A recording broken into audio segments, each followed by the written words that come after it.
Hi everybody and welcome back to another Legends of Runeterra video and gameplay. Today I have a super fun deck called Mountain Brew. This is a Kalista Taric deck and we are utilizing the one and only support card from Shadow Isles, Stirred Spirits, which will grant my supported ally +2/+0 and ephemeral.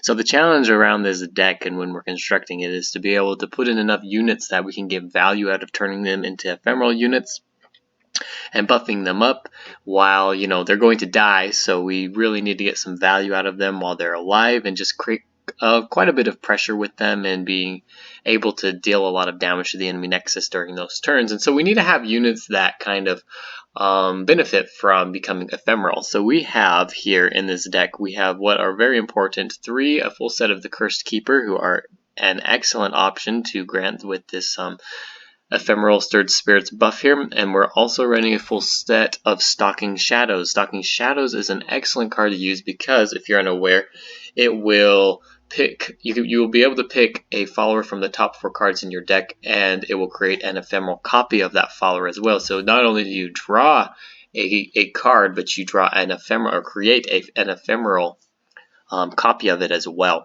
which is an excellent target for the Stirred Spirits. And yeah, you just have a lot of variability in which units you can pick and which units are going to be able to be buffed with this Stirred Spirits. Yeah, I really like Stalking Shadow. The ability to pick that card depending on like where you are in the game and how you want to play it is just an excellent way to add variability to the game and decision making, and I really enjoy that about this. Alright, yeah, so we are running Kalista, so we do need to make sure that our units die and that we're able to level her up early on in the game. That generally isn't a problem. Yeah, we can kind of sacrifice Gift Giver to things like Stirred Spirits, and also, when we need to block enemies, we can use her as well. Bark Beast is an excellent card to have in this deck too, because we can make it even more powerful once an ally dies, and just, yeah, it's just a really cheap card that produces a ton of pressure. And yeah, Glimpse Beyond, also important for card draw, and also I guess leveling up Kalista, activating the ability of Bark Beast, and drawing more cards. So we are running basically all of these support units from Targon. So we have Tiari the Traveler, we have also the Mentor of the Stones, we have Taric, of course, and Mountain Sojourners. All of these cards work really well together. We can get some pretty good combos up between all of these cards and the Stirred Spirits, and if we've got Cursed Keeper out, even better. Just filling up our board with these units that are going to deal a ton of damage. And then we finish off the game with Arbiter of the Peak. Arbiter of the Peak, it can be very cheap to play near the end of the game. It's a 6/6 overwhelm unit and can become even more powerful when we buff it with things like Mountain Sojourners, Taric's, Blessing of Targon, things like that. And then once Taric levels up, Taric will grant his supported ally immunity so they can't die, so that's a really good time to play Atrocity. You can use that to finish up the game and then also preserve your units. It's very safe. It's hard to remove them. They will basically need Will of Ionia if they're going to remove them from the game, and so it's a very safe Atrocity. And you can deal kind of, just free damage and potentially finish off the game with a super buff Arbiter, buff from Mountain Sojourners, Taric, Blessing of Targon, or even if we really need to, Stirred Spirits. So I'm really surprised about the cohesiveness of this deck. It still isn't the most optimal just because we do have to include a lot of, I guess, units in the deck, so there's not a ton of spells, not a ton of like healing spells that we would normally be including from Shadow Isles, like Grasp of the Undying or Withering Well.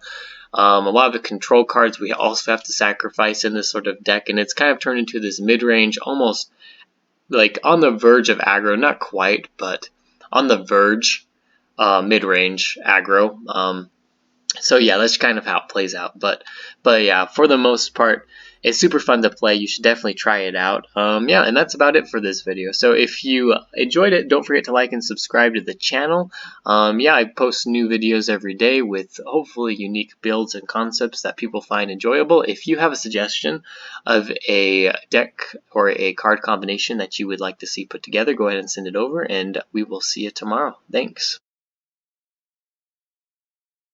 Alright, so we're going against a Fiora and a Taric deck, and we are using our own Kalista Taric deck here. His is definitely probably more optimized than ours, but we have the fun factor, so let's try to win with the fun factor, I think. Alright, I'm going to replace Sebastian here. I'm going to leave in, I think all of these other cards are fine.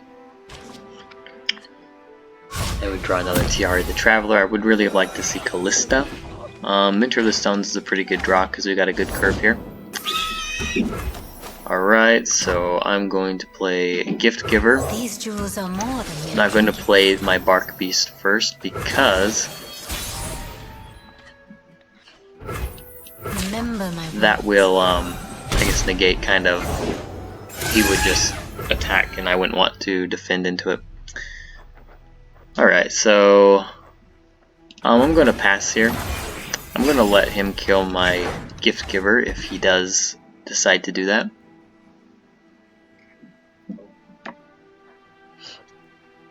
And we can play the Cursed Keeper here if we want. Okay, so he's just using this to buff his unit, which really sucks for me. So I'm just going to play Cursed Keeper and kind of develop. No time to rest. Alright, and I'm going to block TR the Traveler here. Be brave. I don't really feel like there's a reason not to. Can play our Bark Beast, which will be nice, and we can play Stirred Spirits, and we'll try to get a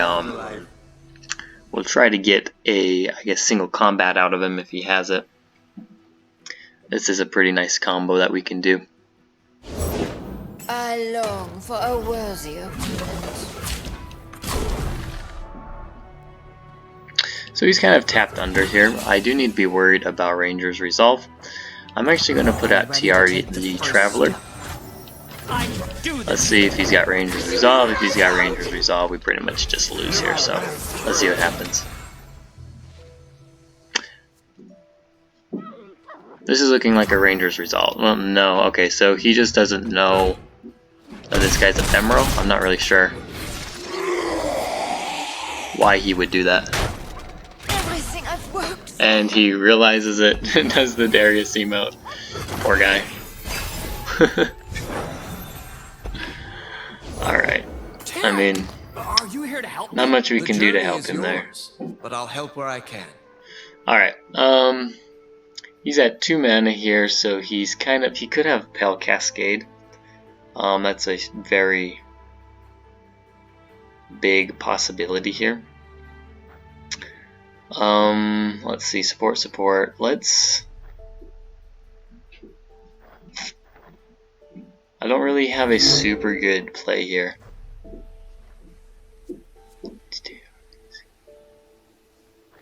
I think I'm gonna play another Tiari the Traveler. I won't stop now. I don't know that this is necessarily the right move to buff Taric with health, because I think his Fleet Feather trackers are a lot more useful in you know, buffing them up. Never submit. So anyway, yeah, I'm just going to block like this.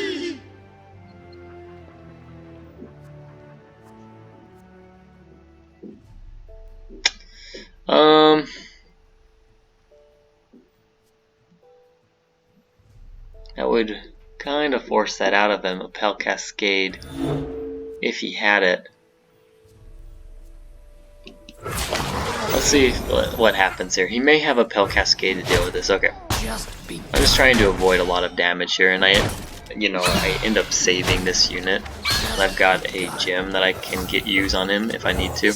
Let's fish out for a single combat here, and I can use the gems to heal up my unit here. I'm not super, upset about that.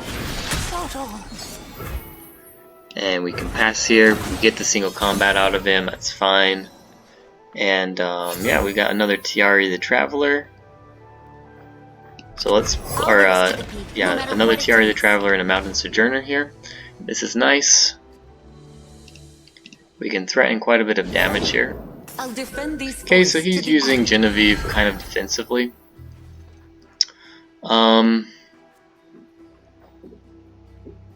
Let's see, so he will get to 5. Okay, so this is what I need to do.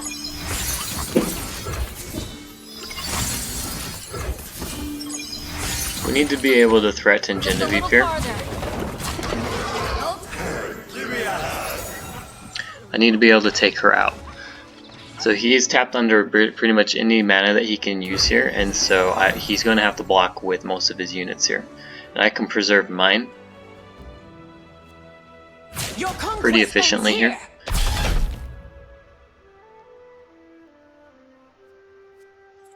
Okay, this is fine.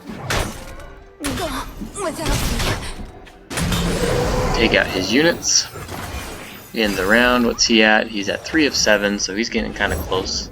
Sure, you're all shiny and majestic. And I think I'm going to play my Arbiter of the Peak. Sure, you're all shiny and majestic. And I'll play my Mentor of the Stones here. Yeah, he's got to switch it around. Dazzling. Alright, so this is okay. They're all tapped out, pal. We're going to block like this.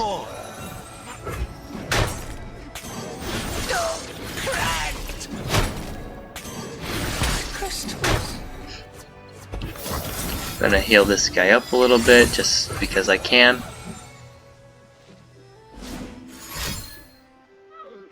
Yeah, he needs to do the same thing here. I've got priority this next round, so I should be able to ooh, that's good as well.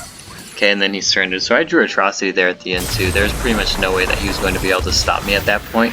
Not even with a single combat. So I was going to use my gems on both my Arbiter of the Peak and on my Stirred Spirits, just because that would have got me over the 6 damage mark on both my units, so he wouldn't have been able to block it. And then I had 6 mana left over for an Atrocity backup win there, so that was a pretty good gameplay, to be honest. He definitely made a mistake blocking into the Bark Beast with his Fiora. That was a definite mistake, and so yeah, you can kind of see the combo sort of potential in that deck with the ephemeral units and Bark Beast and things like that. So I was pretty happy with that. Yeah, definitely a mistake on his part blocking into that though.